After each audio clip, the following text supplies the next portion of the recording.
of the corruption of nature and the efficacy of divine grace. O Lord my God, who hast created me after thine own image and similitude, grant me this grace, which thou hast shown to be so great and so necessary for salvation, that I may conquer my wicked nature, which draweth me to sin and to perdition. For I feel in my flesh the law of sin, contradicting the law of my mind, and bringing me into captivity to the obedience of sensuality in many things. Nor can I resist its passions, unless thy most holy grace assist me, fervently poured into my heart. 2. There is need of thy grace, yea, and of a great measure thereof, that my nature may be conquered, which hath always been prone to evil from my youth.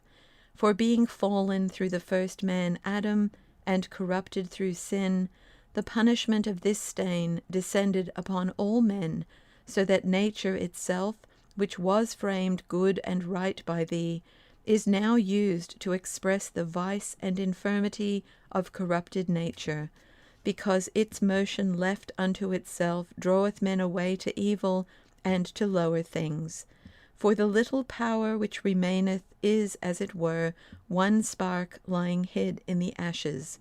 This is natural reason itself, encompassed with thick clouds, having yet a discernment of good and evil, a distinction of the true and the false, though it be powerless to fulfill all that it approveth, and possess not yet the full light of truth, nor healthfulness of its affections.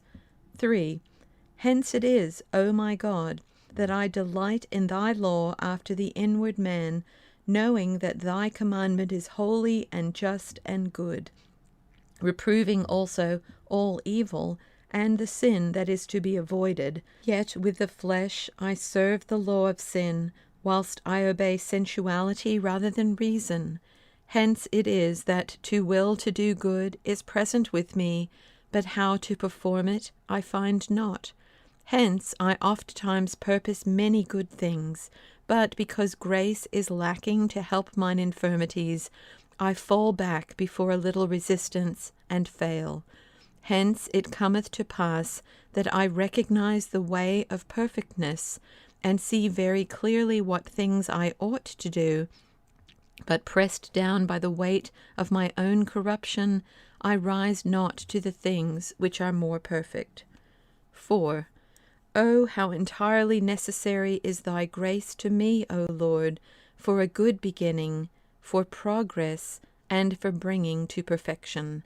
For without it I can do nothing, but I can do all things through thy grace which strengtheneth me.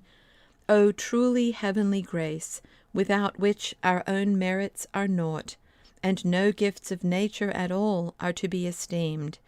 Arts, riches, beauty, strength, wit, eloquence, they all avail nothing before thee, O Lord, without thy grace. For the gifts of nature belong to good and evil alike, but the proper gift of the elect is grace, that is, love, and they who bear the mark thereof are held worthy of everlasting life. So mighty is this grace, that without it neither the gift of prophecy, nor the working of miracles, nor any speculation, howsoever lofty, is of any value at all. But neither faith, nor hope, nor any other virtue is accepted with thee without love and grace. 5. O most blessed grace, that makest the poor in spirit rich in virtues, and renderest him who is rich in many things humble in spirit, come thou, descend upon me, fill me early with thy consolation, lest my soul fail through weariness and drought of mind.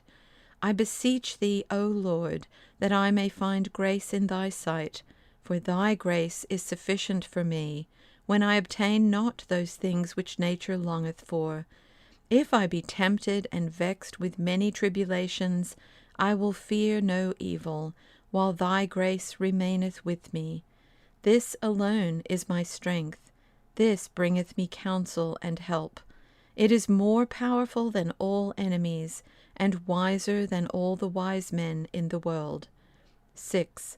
It is the mistress of truth, the teacher of discipline, the light of the heart, the solace of anxiety, the banisher of sorrow, the deliverer from fear, the nurse of devotion, the drawer forth of tears.